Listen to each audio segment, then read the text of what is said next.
One of the most important things, like if you're a barber listening, or even just like someone who's in the service industry, just pay attention. Don't think about just the money, but think about the person in the chair. Open-mindedness comes a long way because the more open-minded you are, the better you can connect with people.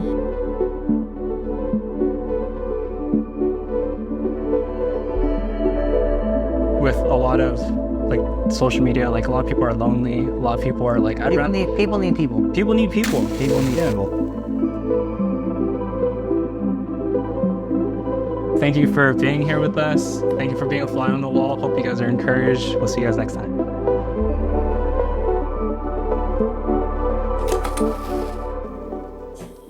Guys, I have a special episode today. Today I have no other than the infamous Stephanie Pambid. Stephanie Pambid. This is my wife. My wife. So just a quick reminder for you guys who are tuning in on the Green Room. The Green Room exists so that two people who come together can just grow each other. Over the years, I've had many people in my chair who I've had conversations with, who've helped grow me into the individual that I am today. And that's why you guys have seen these recurring themes of people who I've cut who talk about leadership, talk about finance, talk about psychology, therapy, because we're just growing each other. And I feel like the most fitting person, if not the most qualified person who's grown me into the person who I am today is none other than my wife, Stephanie Pambid. So Stephanie, welcome to the Green Room. Wow! Insert. Yay! That was my special request. And I think it's great that we have Josh here that's sitting down and talking with everyone as opposed to cutting hair and just getting like the real and raw you, because this is the person that I see, and this is probably a little bit different than how everyone else sees you, right? Because they probably see you like, or hear you from behind and like you're cutting hair and you're like multitasking, but like this is how we have our conversations, just sitting down and just talking about life. Yeah, honestly, not cutting hair while talking to someone during this podcast. This is episode number 11, by the way, and this is the first time I'm like not doing anything with my hands while I'm usually sitting in the back of the person's head too. Yeah. So this is a very cool experience, and so no, I'm really glad that you made it out to have this conversation. So we were having a conversation offline about like, well, how are we going to structure this pod? How are we going to structure like the flow of it? And something that I love about you, Steph, is that you keep me grounded in reality. And I say that because when I was trying to plan this pod, immediately my brain went to, well, what questions, what structure, how's the flow? But then you're just like, babe, like, what if it's like how we're having like dinner? Like we're just having a conversation at the dinner table. We're just flowing, going places, talking about life. Yeah. I love that direction because as much as I am how I am, especially here at the shop, very like control freak and all that stuff, like you have a way of bringing me down to earth again and like helping me feel complete. I don't know, like something about you. Thank you. Yeah, something about Josh, he's very meticulous, very detail-oriented, which is what I love about you. And I think everyone is that way in their own way too, right? Like I'm that way with work. I have my clients, I have my structure, the way I handle certain things. And then at home, I'm just like, free I'm as just a bird. laid back and free. And then Josh here like balances me out.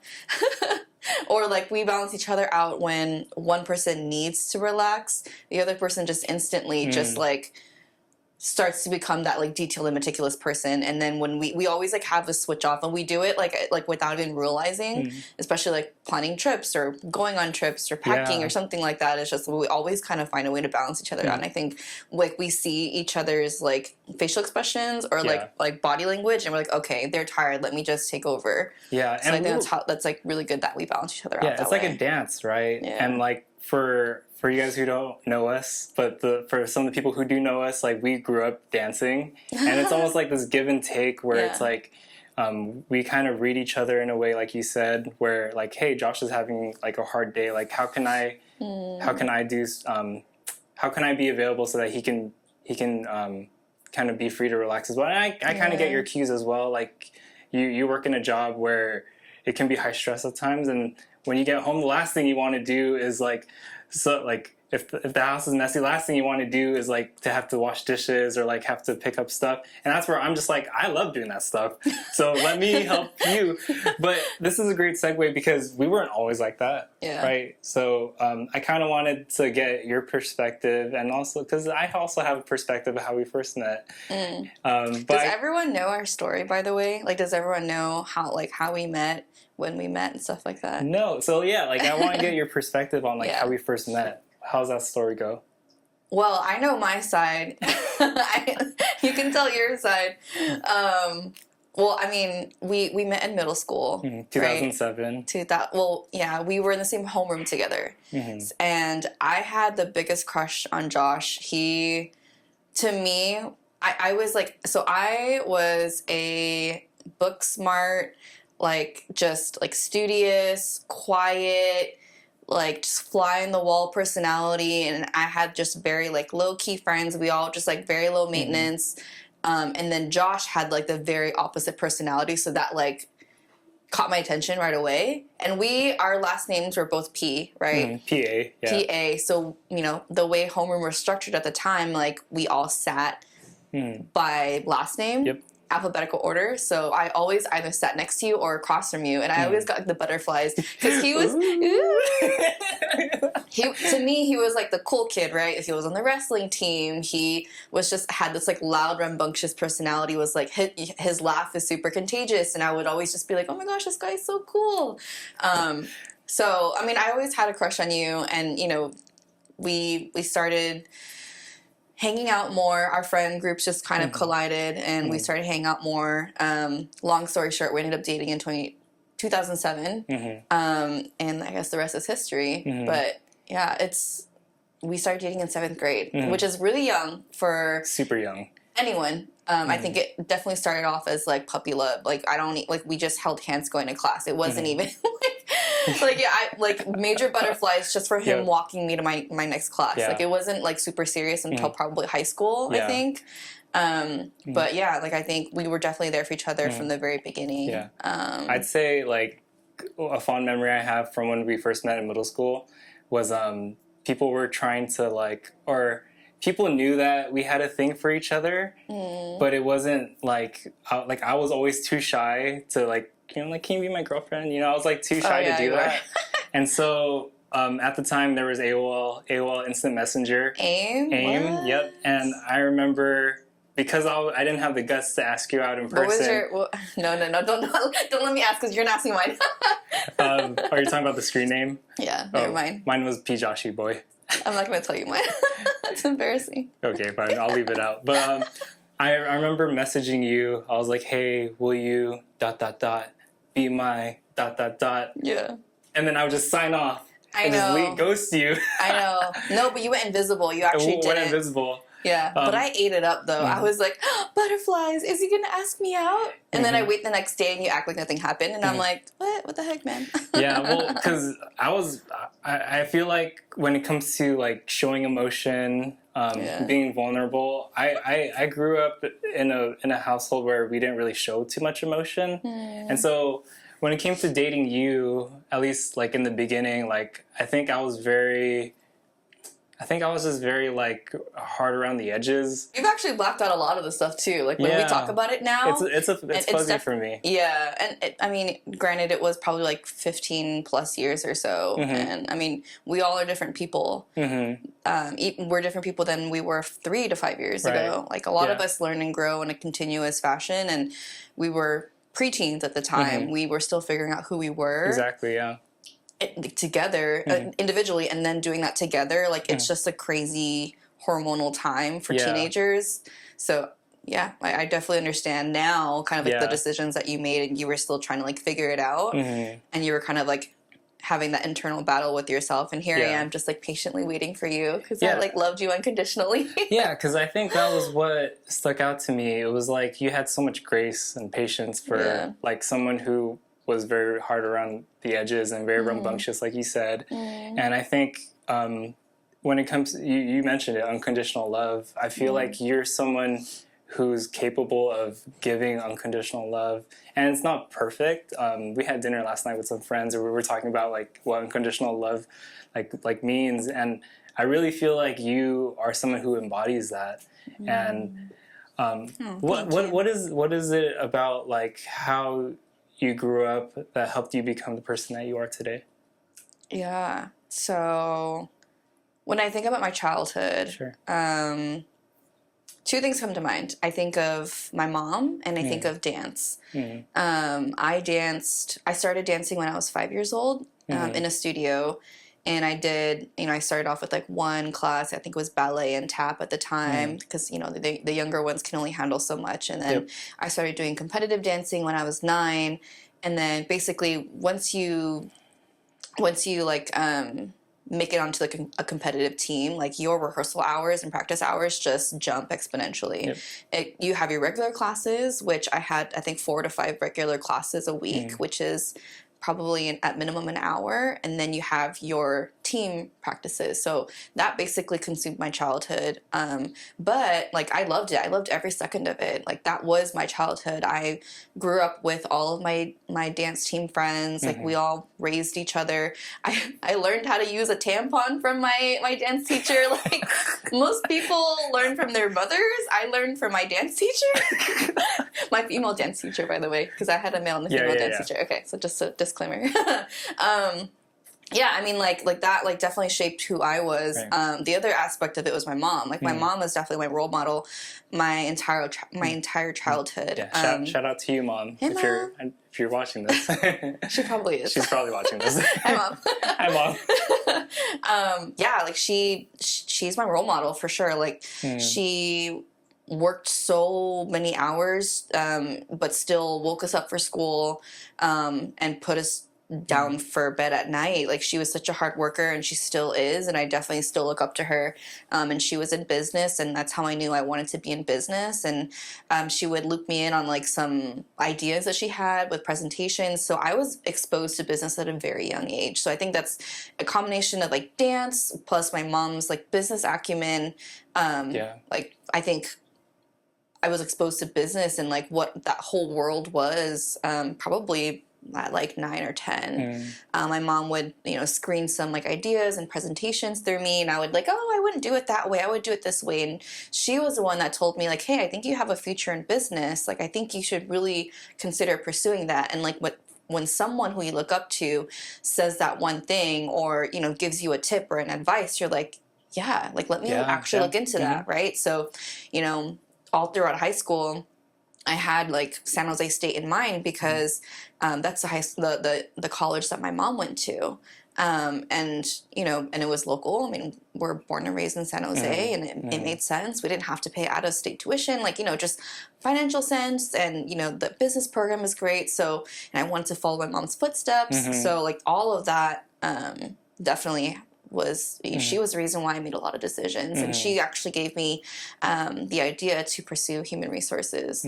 So, and it actually worked out. I mean, like my mom's been right, so I definitely trust her opinion. And she, like in her, like when she's at work, like she excels in everything, and she excels as a mom. So I definitely look up to her in all aspects of my life. Yeah, that's a pretty cool idea that, that me and a lot of new fathers have, because I cut a lot of other guys who are new dads as well. And like something that we're really grasping is that what's caught is more than what's taught, in that our kids are watching us. Like they watch everything from, how we handle stress, how we handle challenges, the hard decisions that we make, and they look at like how we build relationships and how we interact with people. And so even like our daughter, who's 2 years old, like she's picking up on these things like subconsciously. At some point it does become conscious, and they realize like, oh, like I'm exactly like my mom, exactly like my dad. And I love how you have so much of your mom in you, because I see how hardworking your mom is. Like sometimes Steph's mom, like when her and her dad are staying over at the house, she's like working up to like 2 a.m., 3 a.m. Just very, she's always learning, always studying, always trying to be really sharp. And also like, even with your dad too, with how hardworking he is, like he's very strong with his beliefs. And I feel like, with that combination where you have the tact and the business acumen to navigate life while also a strong believer in like your values, like your family values through your dad, like talk about your dad a little bit too, so we can get a good like overall picture of how your childhood was like. This is also so like just seeing you in this podcast setting. Like I just love you asking me questions. Like, really? You just say that, and then I totally get out of it. I'm like, oh, really? This is how Josh is at home, you guys. He's just, dude, I'm a dork. He's a goofball. Have you ever seen? I'll go back to your question, but have you ever seen like videos of couples that are together? They're just like weirdos together. Yeah. But like you can never imagine them have that personality like in public or with anyone else. Even if they have a best friend, right? Like I think you and I, when we call each other on our way home, we're like, hey. But we can tell when we pick up the phone and we're at work, we'll go, hello. We just turn it on. Call me back when you're in the car. 3 minutes later, hey. But yeah, back to your question. Yeah, my dad. I love my dad too. He's definitely a strong person. He's such a great grandfather. I admire all the passion that he puts into anything that he does. And he's just a very like kind-hearted person. He lives his life through passion. So like he loves passionately. He teaches passionately. Like growing up, my brother and I, we attended after-school program with my dad, because my dad worked the night shift so that, their schedules aligned so that we can always have supervision at home. But at home after school, he would always like do math classes with us. We would do multiplication, division, and my brother's like 5 years old. But because I'm 2 years older than my brother, he would be solving problems at my level, which is why he's a great engineer now. But like he would be doing really extreme math problems, and I'm like, I'm so sorry because I can't get it, but he can, and I would always kind of get the brunt of it. But my dad's just like a natural born teacher. But yeah, like I love my dad. He definitely was very present in our life. My mom and dad definitely had, some ups and downs during my childhood. And I think the reason why I love so hard is I think because I see how my mom loves hard. Because she was really tough during that season of our life, like in our childhood. And, I learned from my mom to like never give up. Love can conquer all. And they definitely, fought through that season together, and they came out better, and they're happy. So, definitely we're all not perfect. But, my dad has definitely shown that he is just a very capable and loving father and grandfather. And I just love and respect the role that he has in our family. I love how you touched on like hard times and loving hard despite hard times, not giving up. Because even as a couple, like we've been together for, how long have we been together total? 17 years? 17 years, yeah. Married 6 years. And right? Yes, I am right. I had to look it up beforehand. But the way that we've handled challenges has definitely evolved as we've evolved over the years. I'll speak for myself. I was not as keen on how to handle stress and how to handle difficulty. And like when it comes to things I'm really passionate about, I don't buckle because like I have a vision of like how things are supposed to be, and so like I execute. So certain things I do really well, and so the contrast of that is when there are things that like I'm not so keen on, and then when stress gets involved, man, I throw in the towel really fast. And I feel like over the years, and now becoming a father. And owning this business now, there were multiple times when I was just like, dude, this is getting way too hard. And I wanted to see like where your head was at with this, with facing challenges together as a couple. I feel like the temptation is to tackle challenges individually, and maybe some people who are watching her and also in a relationship with your spouse or girlfriend, they might feel like, man, it's easier if I just do this on my own, But what are some of the challenges that we had to go through as a couple that we had to face? Head forward. I mean, There's a lot, right? Because in 17 years, we've gone through so much together. We've gone through like, obstacles before marriage. We've gone through obstacles after marriage. We've gone through obstacles before we had our baby, obstacles after we had our baby. So we've definitely gone through a lot together. I think kind of where you're leading the conversation is probably the transition that we had for you to have your business, right? Sure. And what my role was to support you as a barber wife, or, as someone who is a spouse of an entrepreneur or like a business owner. I mean, not to sugarcoat it, it's hard, right? Like there's a lot of unknowns. And at the end of the day, you just have to trust in the creative process and trust in the creative mind of your spouse. I always knew that you could do it. There was no doubt that that you wouldn't be successful. Your clients would not be there to support you. Your clients don't have faith in how you cut hair, or and you've built relationships in the many years that you've been cutting hair. I think you started cutting hair in your garage in high school, right? So you still have loyal clients from that time, which is a huge testament to how talented you are. So I mean, like when we decided to leave our previous brick and mortar, your studio, to kind of come here. And it was also kind of, I think, like during the pandemic too. I think there were two phases, right? The pandemic led you to leave your previous shop, and then you to start your own career.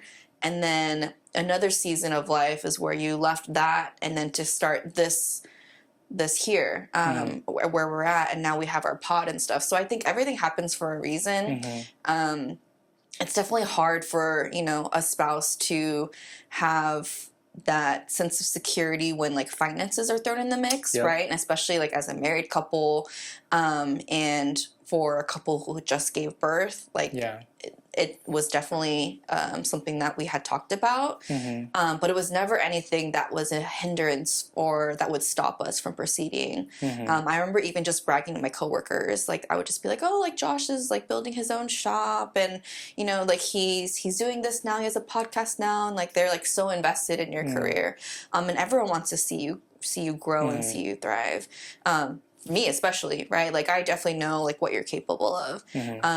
But speaking from experience, and especially like girlfriends or other spouses of barbers out there, like it can get really scary if you don't know what's like how you're going to like where you're going to find your studio, and if you're going to be getting clients the next couple of weeks. Are you booked out for the next month? Are you going to be able to make your mortgage? We started our daughter in daycare this year, which added an extra almost like I think $2,000 a month, which is not that expensive compared to a lot of other daycares, but it's expensive. It's expensive, period. Right? So it's an extra $2,000 that we didn't have at the time. So like, I think that's really when we had to put our faith on the table and really just be like, let's just give it all to God, because really, like, we did the math.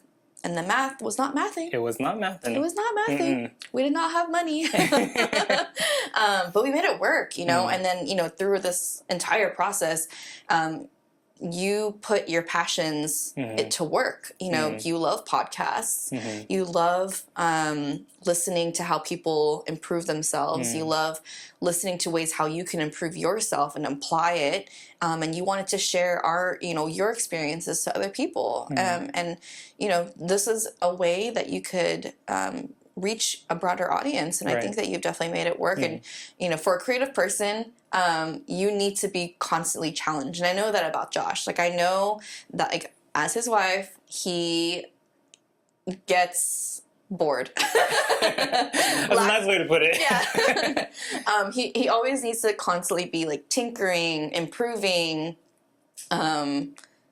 just building.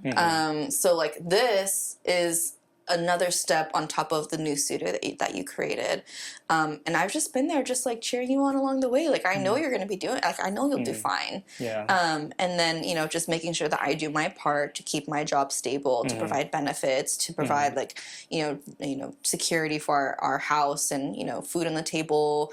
If you don't make any money at all, like we'll make it work. I think we're really good at just like trimming down the fat where it's needed. And luckily we didn't need to at that time. And like, that was just all God. Like, we really had no idea how we were going to do it, but we did it, and we're still doing it. Man, I am getting emotional because the first thing that comes to my mind is the fact that, because prior, like, you mentioned how, like, you love hard in times of difficulty, in times of uncertainty. And when COVID happened, the barbershops across the world essentially had to close, and like we couldn't work for however long that was. And I remember I was like, I don't have a way to make any money to put food on the table. And I remember you were working at Samsung. You still work at Samsung, and you were working from home. You're on calls, you're in meetings, and you just made it work. And for me, especially, so I'll be honest, like, as a man, there's this thing that happens where it's just like, wow, like, I thought I was supposed to be the breadwinner. And for a lot of us guys, we struggle with a lot of pride, and we struggle with a lot of insecurity when it comes to money. And I'll be the first to admit that. And when money isn't coming in on my side, it's just like, oh crap. Like, I was speaking to a friend, his name is Randy, and I was just like, you know, like, I feel like less of a man because I'm not bringing money in. And he said, like, you know, Steph doesn't care. Like your job doesn't make you a man to her. That's what he said to me. He was like, no, like, she loves you for you. And something that, like, I feel like is resonating with me is the fact that after all the shutdowns, I decided I'm going to open up my own shop in the middle of a pandemic, and we're going to invest money, and we're going to build out a shop. And then you're just like, sure, like, you have a plan. We have the money for it. Money's tight, but we have the money for it. Let's make it happen. And you supported me through that first shop. After 3 years, we closed it down, and we moved on to another space, and you supported me then too. And over in times of uncertainty, man, like, as strong as I try to portray myself to be, like, on the pod or in person, as confident as I try to make myself be, man, there's a strong woman behind me, and there's a strong wife behind me. And I'm getting emotional thinking about how much how much you have my back as long as I get the front, you know? And, like, we cover each other's sides, and I just appreciate you so much, babe. Oh, thank you. Wait, let me ask you a question too, because I know you definitely had some pretty pivotal moments in your life during that time.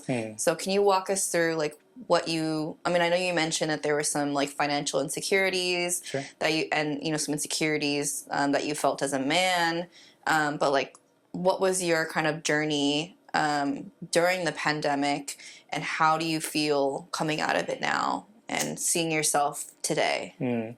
Yeah. Well, first of all, I want to preface it and say that the pandemic was very difficult, and a lot of people passed away, and people that we know personally have passed away from COVID as well. And so I don't take that lightly.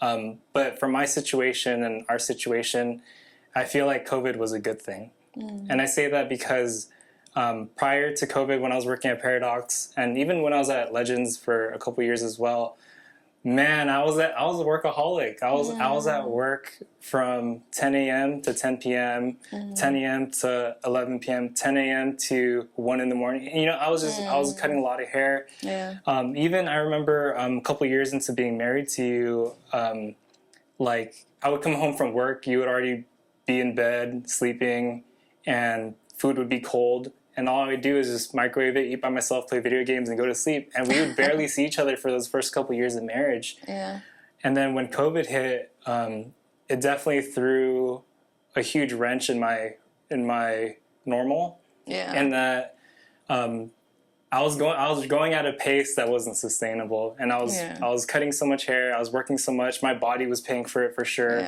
I think definitely my mental health was taking a toll as well. But let me interject a little bit just for the audience, right? The reason why you were working so hard is because we had a goal, right? Yes. Like as a couple, as a family, we had a goal. And you know, I wasn't resentful of him working extra hours. You know, when you're a single working 12 hours a day, do what you gotta do, do right? what you gotta do. Do what you gotta do. We don't live together, you know. You don't have to, like, you know, to what is the phrase? You don't have to call to me, or like you don't have to answer to me. You don't have to answer to me, right? Like, we're not married. And you know, when you were single, you were saving up for our wedding, and then after that, the reason why Josh was still working really hard was because we were saving up for like a family, and we didn't know when that family would happen, but we just knew like everything was temporary. Like, we were living at our starter home, which was a condo rental. We knew that was temporary. We didn't know like if we were going to get kicked out. We didn't know if our landlord was going to kick us out or sell the house, which it did within a year, right? So, like, we're huge planners, so we always wanted to make sure we're ready for the next step, and we didn't have a family at the time, so that's why you're working really hard. I don't want the audience to be like, "Dang, Josh didn't love Steph." Like, they didn't see each other the first couple years. Because I loved you. Okay, sorry, continue. Yeah, so thank you for interjecting, because I feel like there's a lot of barbers who would take this and be like, well, I do work that much and I'm making a bunch of money, like, why should I stop? And like, by all means, do what you need to do to achieve the goals that you want to achieve in the timeline that you want to achieve it in. And in that case, I was putting a lot of hair on the floor because we had a wedding to pay for, so I worked incredibly hard. And we also were saving up for a family, and et cetera, et cetera. So thank you for interjecting that. So on the heels of that, like COVID, et cetera, COVID slowed me down in a way that was good for me. And I feel like was good for me as a husband. And it slowed me down so I could be a good father to our daughter. Yeah. Because in this stage of life, because life isn't always the same, it isn't always a straight line, but sometimes it's left, right, up, down, like it's all over the place. And I feel like COVID allowed me to prioritize the right things. And I write down my priorities, and it's 5 of them. Like, I call them my 5 pillars. So my 5 pillars is: number 1, faith; number 2, family; number 3, fitness; number 4, finances; and number 5, friends. And so I realized those are the different avenues in my life that needed balance. And the reason why I have it written down is because I don't want to forget them again. And actually, when I plan my week, I try to make sure I hit every single pillar just to make sure my cup is full. And I feel like because of that, it's easy to say yes to things, and more importantly, what to say no to. A lot of the times I spent maturing and making bad decisions was because I didn't know how to say no. I was just saying yes to everything. Even when it came to work, I was just like, "Hey Josh, can you cut me at 11 p.m.?" It's like, "Yeah, sure, yes." But it made sense for the time. But now, like, having a family, and on top of that, we were volunteering for church too. Yeah, we had a lot. We had a lot going on. Like any spare time we had, we were at church or having church calls, or you know, thinking about how we can improve the church. Like, if we're not working, we're still working. No, we had like no time off. And so, side note, this is kind of crazy, like not actually cutting hair and like talking to someone. Like, I feel like my mind can just focus. It's pretty nice. I might have to do this again in a future episode. Who's gonna be the guest? But yeah, like, so yeah, pretty much to answer your question, COVID, I feel like did a lot of good, despite it being bad for a lot of reasons. It led to me opening up my own business, Crown Grooming Club, which now we have a 3rd barber who just joined us. So we're growing, we're expanding. And it also led to the Green Room, which is a place where we can feel safe and vulnerable and have real conversations. So it's like when challenges and hardships happen, it's always hard when you're in it. It's always hard when you're going through it. It's when you have that hindsight bias of being able to look back and be like, oh, that's why it happened. And like, you see how much character you've built, and you see how much grit you've been able to obtain, and you're just like, oh, like that wasn't as bad as I thought. And I kind of wanted to segue to us as parents, because that's kind of been fun, like extremely fun, but it doesn't come without its challenges as well. I've shared it a little bit on past pods, and just kind of briefly, and just from my perspective, like our pregnancy story. Yeah. I know this is a heavy topic. This is a very heavy topic for us. But I feel like in Marvel terms, this was a canon event for us. This is what changed our life for the better, and it's introduced some intricacies into what it means for us to be parents. And let's kind of unpack that for a little bit. So let's start from the story of when you got pregnant. Oh my gosh. So, we're starting from the way beginning, huh? Yeah. Well, I mean, pregnancy was great the first half, right? Like everything was fine and dandy, everything was normal until we had our 20-week scan, I think it was. We were just getting ready for a gender reveal. We get a call and say there's something wrong with her scan. And that was, I think, the day before the gender reveal. We were like bussing, picking up supplies, and I was like, what do you mean? They're like, you have to come back and do another scan. We need to verify something. And I was like, can you tell me what you want to look for? And they're like, no, we just want to, like, she's just small. And we're like, okay. So they're like, we just want to check her size. So, I mean, ever since then, like, we were just kind of, okay, right? Like, we have our gender reveal, everything's great. The following Tuesday, I think it was, or, a few days after, we had our follow-up scan. And that's I think, when everything just kind of started unfolding for us. Because at that point in pregnancy, right, you start to really see, like, the limbs, you see, like, the organs, you see, just a baby instead of like a blob, or so I think that's just kind of where the doctor started getting a little bit concerned. And I think that was halfway in, right? So both of us were kind of naive. It's our first pregnancy. We're trusting and believing in God that everything will work out. So we're just like, that's fine. She'll grow. I'll just eat more. That was not the case. I mean, in my mind, I thought if I ate more, she would get bigger. But no, I just got bigger.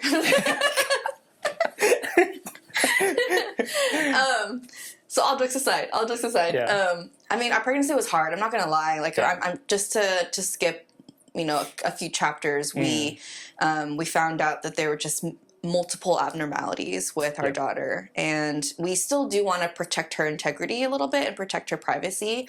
So we're not going to share a lot of details, but the doctors warned us that there would be some serious complications. The doctors warned us that this is trending towards possible termination of pregnancies. The doctor warned us that there would be a possibility that she may not make it, either in the womb, like in utero, or she may not make it long term after she's born. So we got everything. We got the whole 9 yards of prognosis to be prepared for. So just imagine, like, young couple, first child, we have a list of things that possibly could go wrong, but it's just a possibility because it's not, it's just like preliminary testing, right? Like, so we just put a lot of faith in God, and we just did a lot of prayer just to kind of be like, okay, this is what the doctor says, but this is not going to be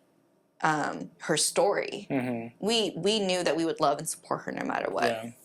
And so obviously for us, it just put us on edge. Our doctor's appointments went from, I think, once a month or so, or once every other month, which is typical, I think, for most pregnancies.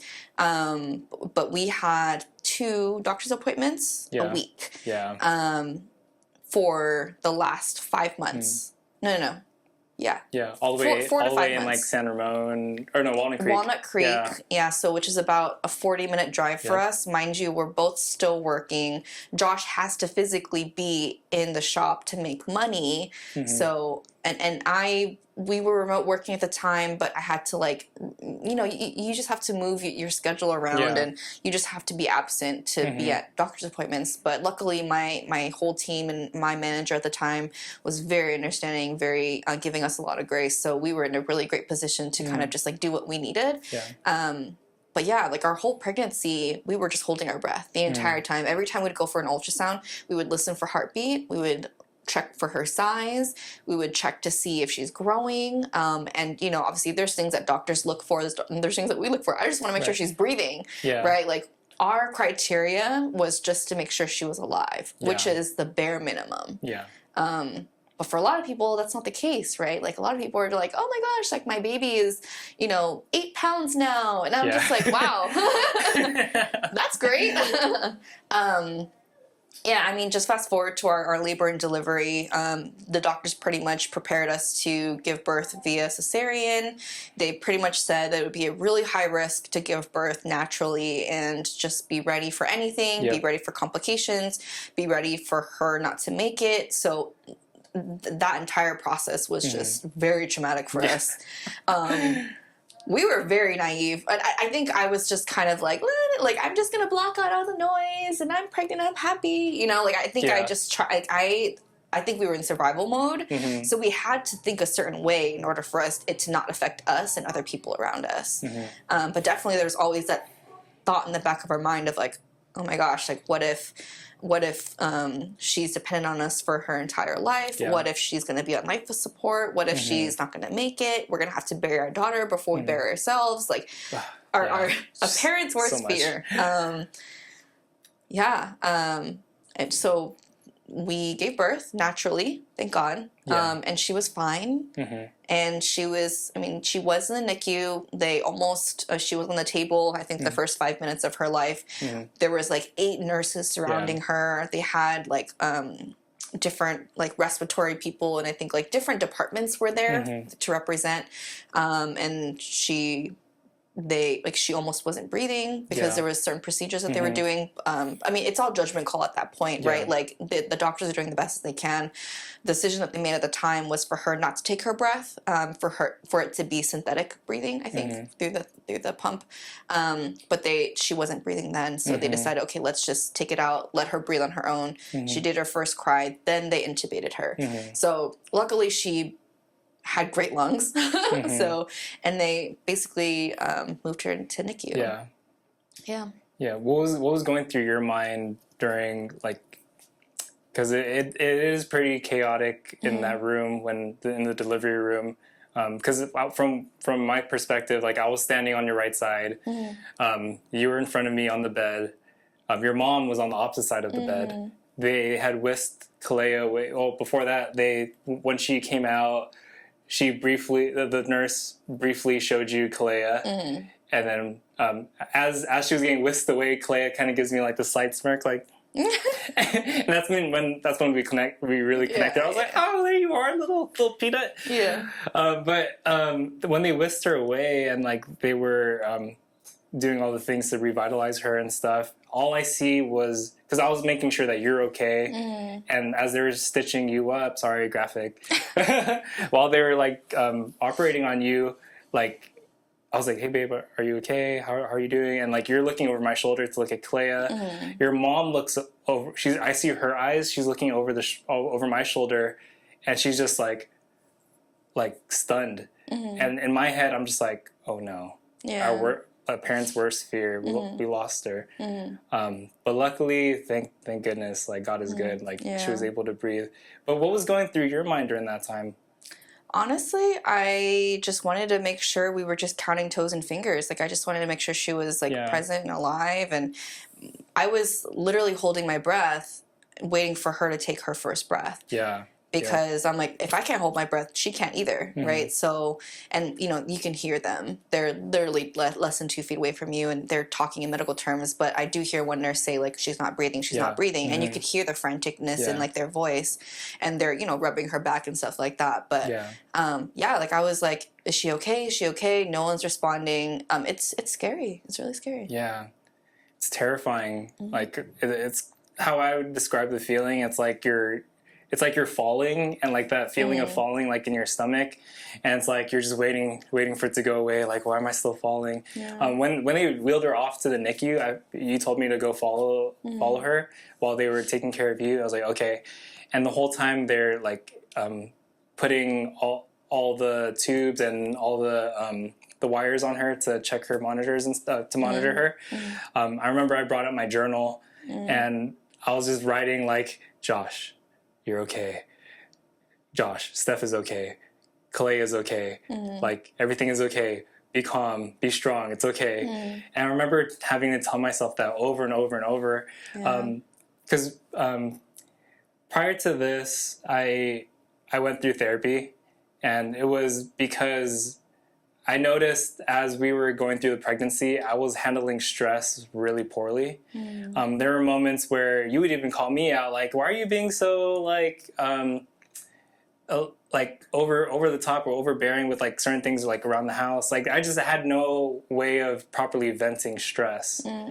And I feel like with therapy, I had this conversation with Brian Karkalis in one of the episodes, is like, therapy is like how we're able to give language to our emotions. And for me, if my language for my emotions was in a dictionary, it would be like a little pamphlet. Like, I didn't know how to describe how I felt, let alone communicate it to you. Like, hey babe, this is how I'm feeling right now.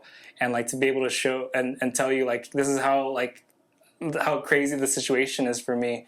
I feel like we've gotten to a point where we're a little bit better now. But how important has communication been for us? Because it's evolved also. And I'm not the strongest communicator. Like, I communicate really well with my clients, and I've gotten better at that. And like, I feel like you've always been very good at communicating your emotions and being able to be in touch with it. Like, how has our communication been able to develop over the years?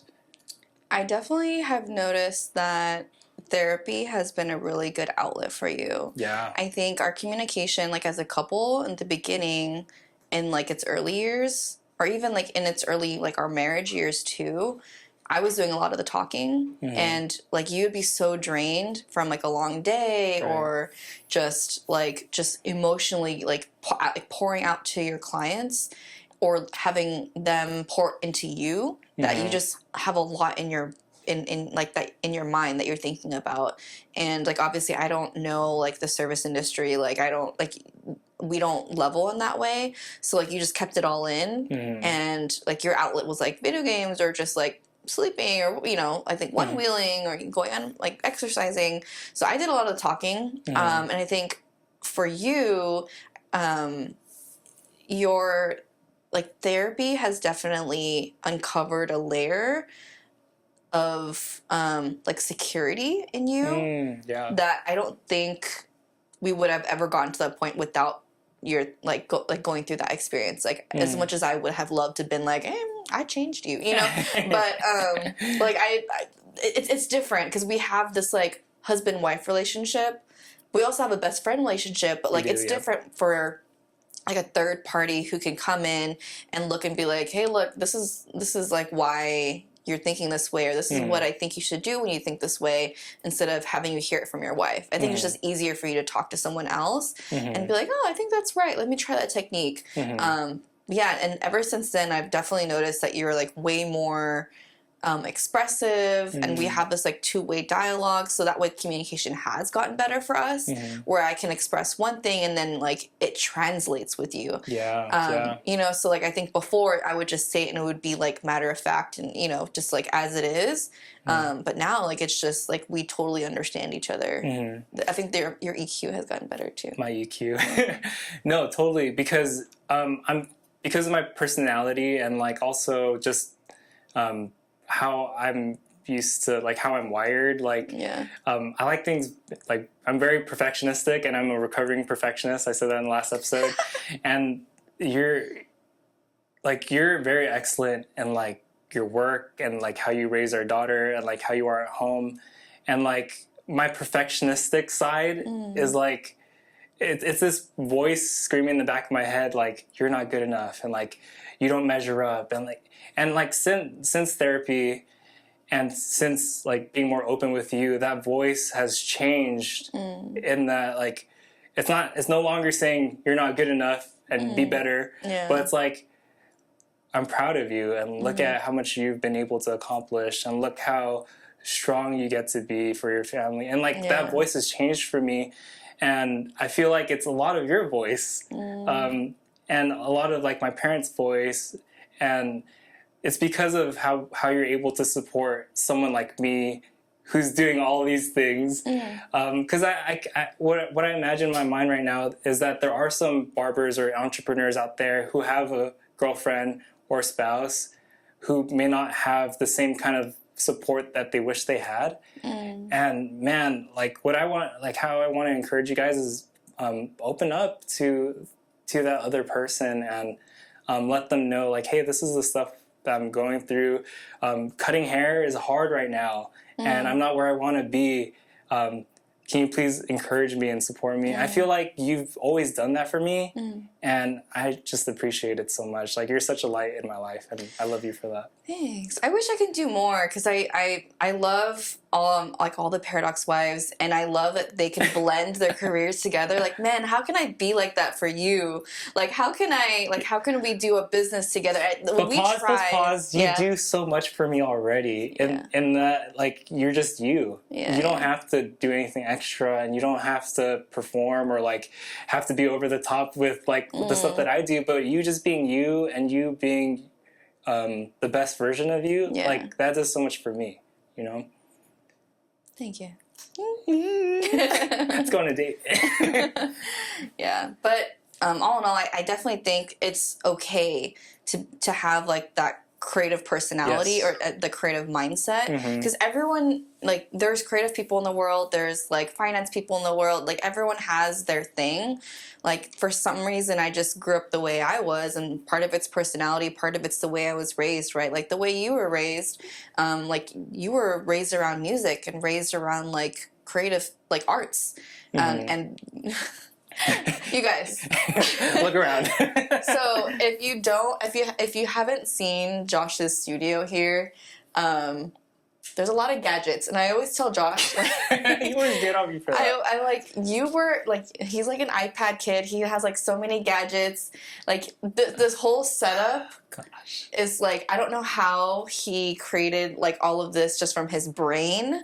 And like, some people just have that gift, right? And like, I would never be able to do it, like a tenth of what you've been able to accomplish. So like, a lot of it is just trusting in the process and just being there for you. And a lot of like, you know, spouses or girlfriends out there may struggle to be like, well, how can I support my like boyfriend through this process? And sometimes they may have like a crazy idea, but you just got to be like, how is that going to happen? You know, like what plan can you put together to make it happen? And like, give them ideas or help support them.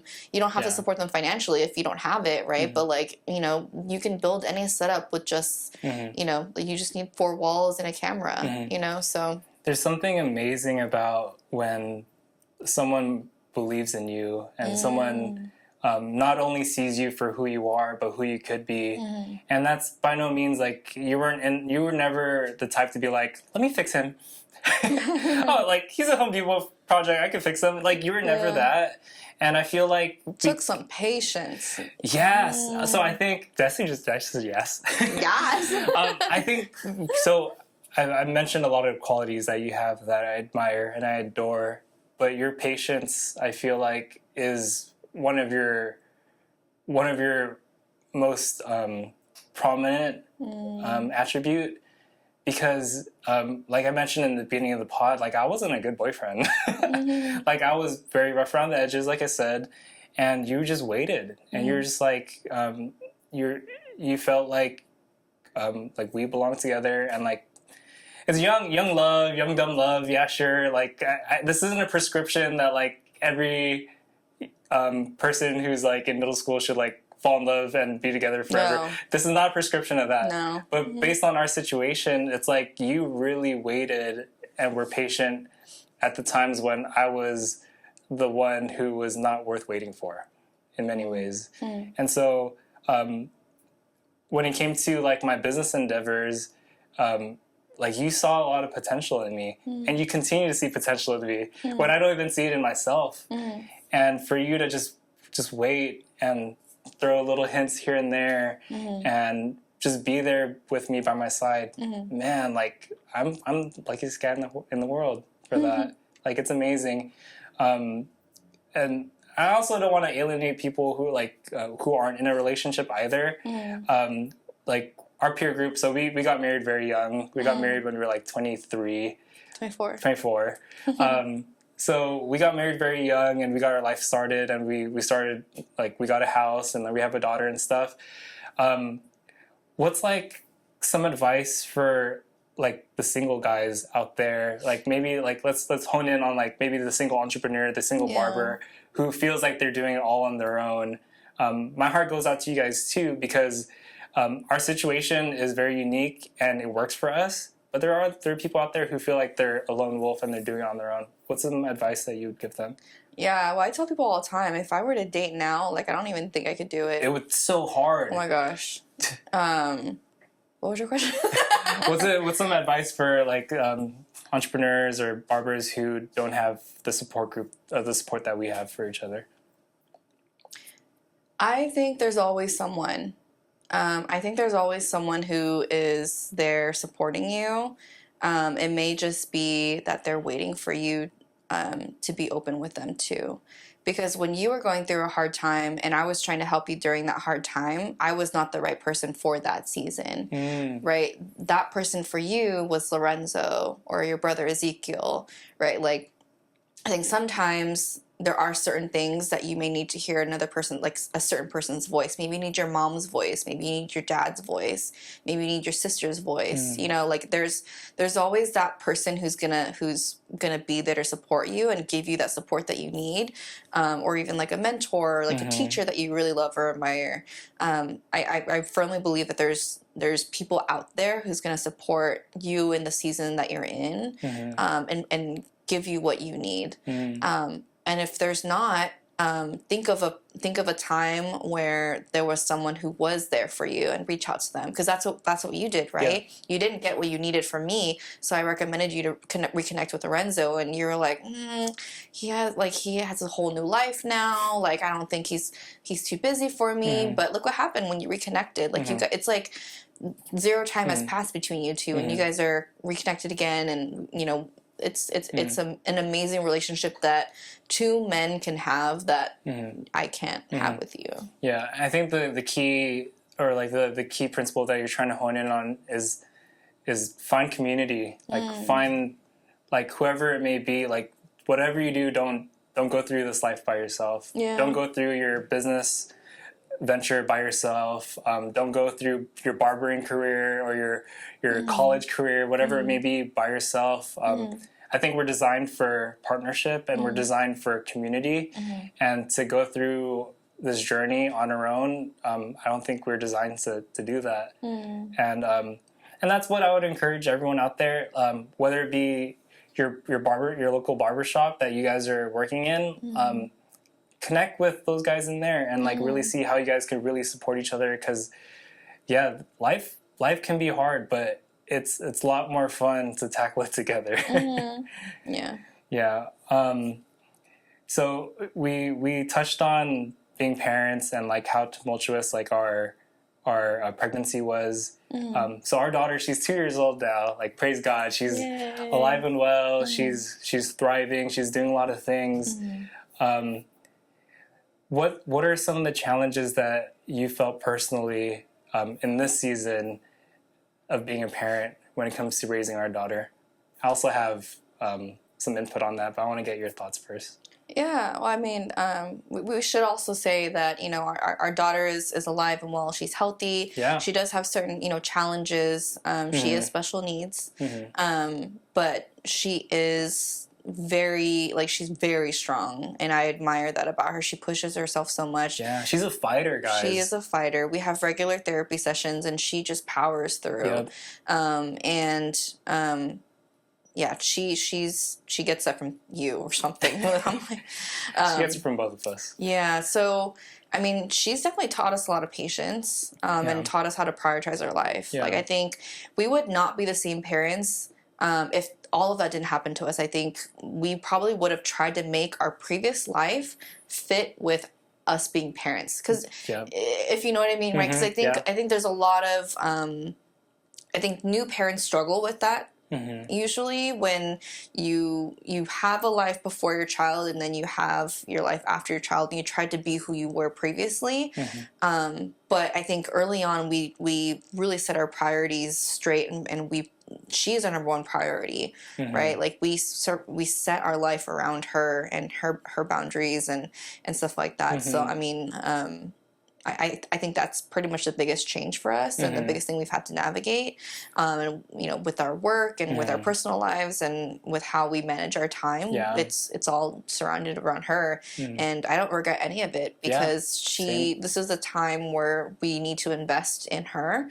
And, you know, later on, or, you know, when we have more kids and they get older, then, you know, they'll go off and do their own thing. But this is a time where it really matters. And we're not missing out on the parties. You know, we're not missing out on, like, you know, the alcohol or anything like that. We can do it in a smart way. We can do it in a safe way. And I think that's just the biggest kind of growth that we've had together as parents. Yeah, you touched on pace and, like, how our daughter is a great pacemaker. Like, she's like such a strong personality, and like she's a fighter.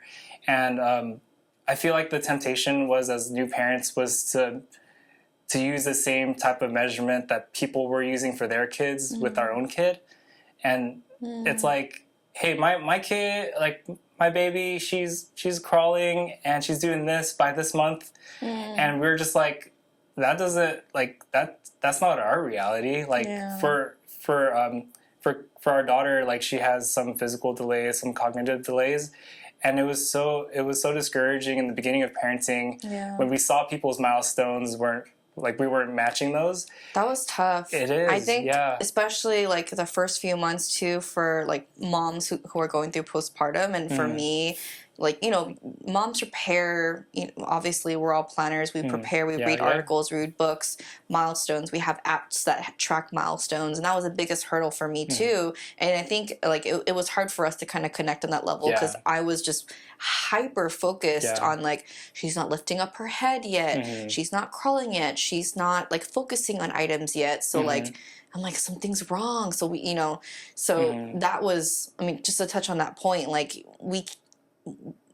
comparing is very unhealthy. Yes. And that's why that is one thing that we do not do in our family. Yeah, we don't compare. We don't compare.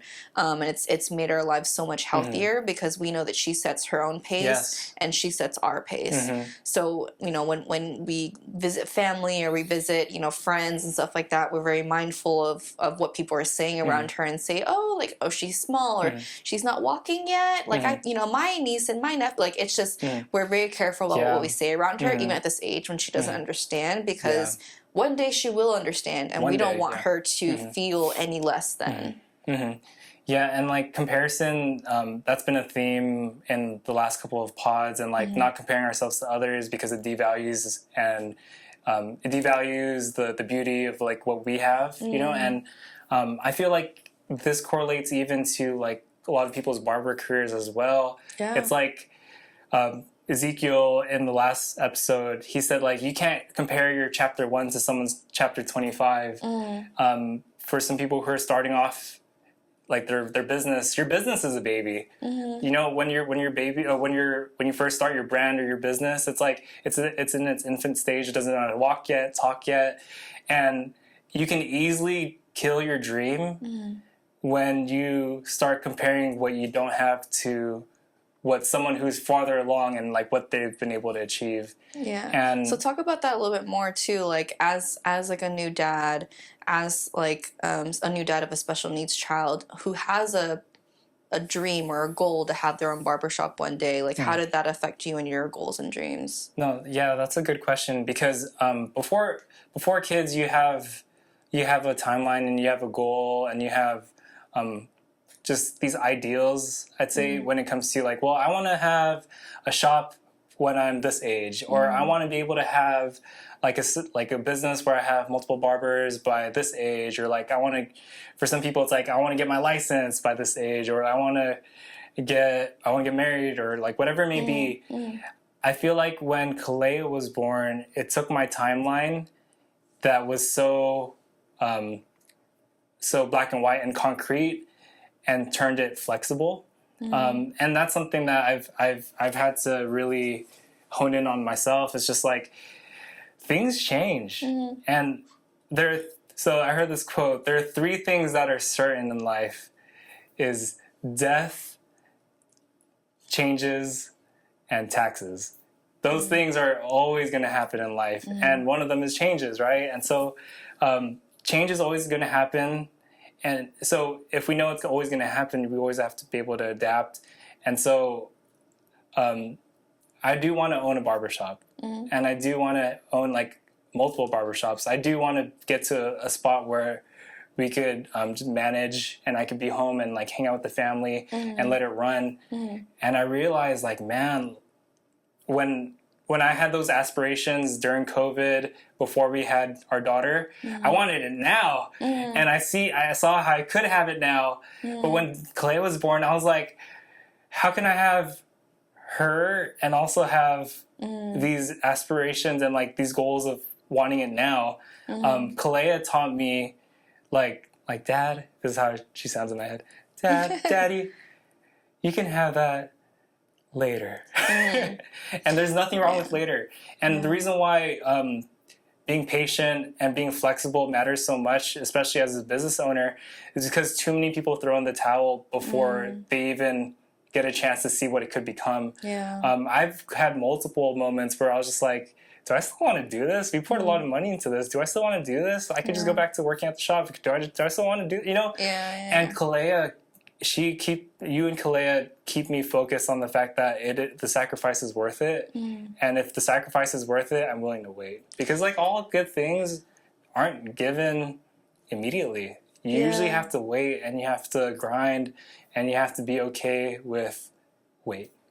I would even argue too, just to use that analogy of being parents, and in our lives, parenting just looks a little bit differently. We're still parents. We're still parents of a daughter. We still have a 2-year-old. It just looks differently for us. Our day-to-day looks differently. The way we treat her is differently. The way we interact with her is different than other parents of a 2-year-old daughter. But for you, it's you're, as an entrepreneur, as a business owner, as a barbershop owner, as a barber, it just looks differently right now in this season. You're still a shop owner. I would argue you're still a shop owner. You have accomplished what you wanted to accomplish, just not at the scale that you wanted it as, or, you know, a year ago, right? But like, you would not have imagined having a studio or a podcast to this, you know, at this caliber a year ago either, right? Like everything just looks a little bit differently when things are kind of thrown at a wrench for you. And I think right now we're just in this phase where like we're learning, we're studying, we're trying to build an empire so that when that day does happen, it'll be seamless and easy, as opposed to we'll feel the pain and grind then. So I think we're just kind of in the transition or like training phase. Yeah, and I think the phrase it's not no, it's not yet. And I think being comfortable in where we're at, like nothing wrong with having goals, nothing wrong with having a 10-year plan, 5-year plan, like that's very good. But being able to say like right here where I am right now is okay. And I think being present in that, I think that's a major key, because I've spoken to a few clients even like this week and last week, saying like I'm behind and like I'm not where I want to be, and I feel so behind. All my peers are doing like they're doing all this stuff, and something that I encourage them, I just say like, you're doing okay. And that's what I want to tell you guys too, who feel like you're behind and you feel like you're not where you would like to be. It's okay. You're right on time. You're exactly where you need to be. And so as we wind down, and like we've covered a lot of topics, like we've covered marriage, we covered relationships, communication. I feel like something that constantly motivates me and keeps me going to be better is the fact that you never stop. You never stop getting better stuff. You've been in your career for how long now? Like it's been a while. You've been graduated from college, and like you've always been a go-getter, and you've always been learning, and you're always looking to be better. And like right now you're getting your master's degree as a mom, as a full-time employee. Something I love about you is that you keep going after it, and that motivates me, and I hope that motivates a lot of you guys too to continue to go after it. And I love that about you. Thanks. Yeah, I mean, it's definitely hard. You know, I think our human nature is to not push when we feel like we're at our limit. But I think we're constantly in situations where we're getting pushed to our limit, and once we overcome it, that limit is not so bad anymore.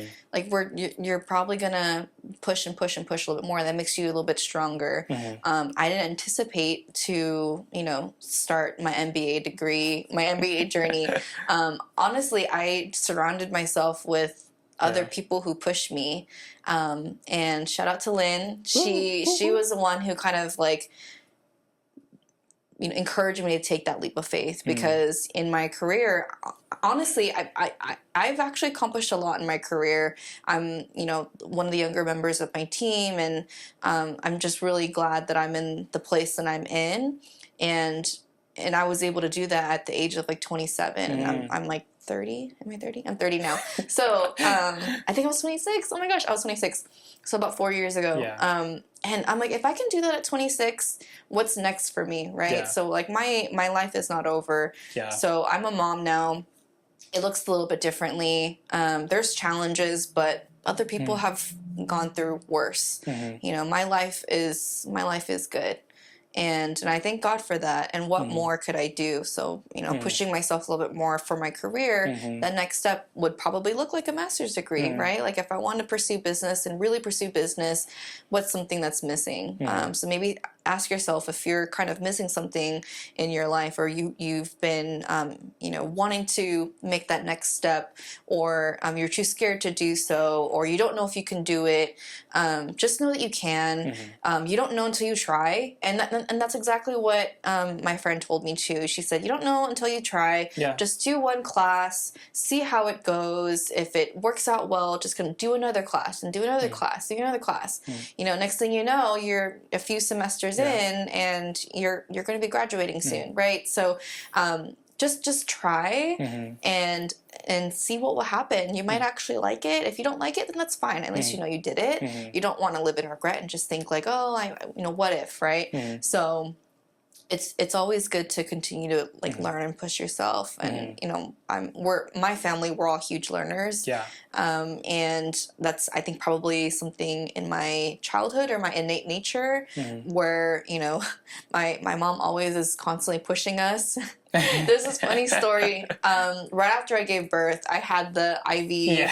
I had the IV sticker in, right? And my mom, she's she's totally chill, 99% of the time.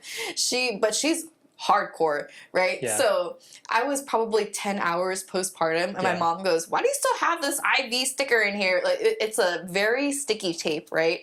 And when I got the IV in, it took a couple of times, so my arm was swollen, so I didn't want to touch that area. It was sensitive. But my mom goes, you already gave birth, there's no more IV in there, what's this doing here? So my mom that just goes to show that you can do anything. You can do anything. Somebody can, there are people who are rooting for you, there are people who are going to push you. Just rip the Band-Aid off.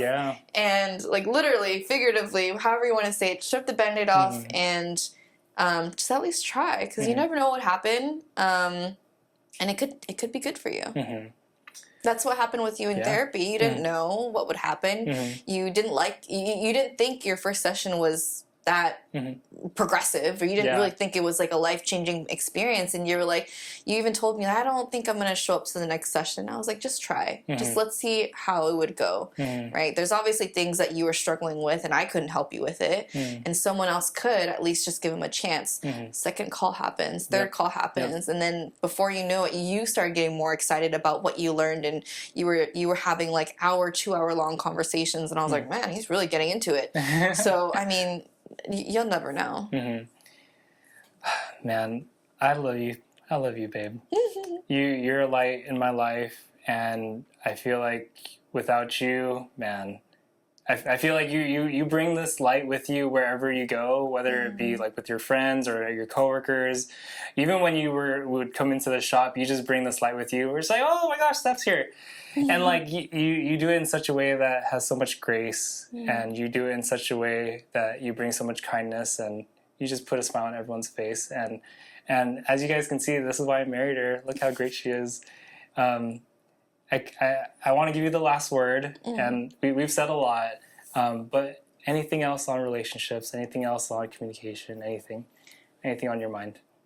Well, I just want to say it's not all me. Josh gives me a lot of credit, but I think I've probably just been more outwardly like patient or expressive or communicative. But like Josh is like, he's such a great person, and I'm really proud of who the person he is today. And I think everyone who's listening, because you all probably have touched Josh at some point in his life too, and that's probably left an imprint and probably why you're listening today. So thank you so much for tuning in, and thank you so much for supporting Josh and our family and just helping spread the word. And I really do hope that one thing, and that's what we prayed about today too. We just hope that there was one thing that was said today that really resonated with you, or just if that one person who's listening takes this to heart and just really fully kind of sees how this can transform their life. That's all we're asking for. That's why we dedicate so much time and resources into this podcast, because we just really want to make a difference in people's lives.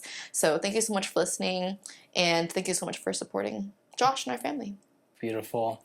Well, thank you guys for tuning in. This has been another episode of The Green Room featuring the beautiful and remarkable Stephanie Pambid. This has been very special for me, and this warms my heart just to have my number one supporter, my number one fan, my partner in crime, the mother of my beautiful child. So thank you guys for tuning in. I hope you guys were able to be encouraged. We'll see you guys next time on The Green Room. Peace, y'all.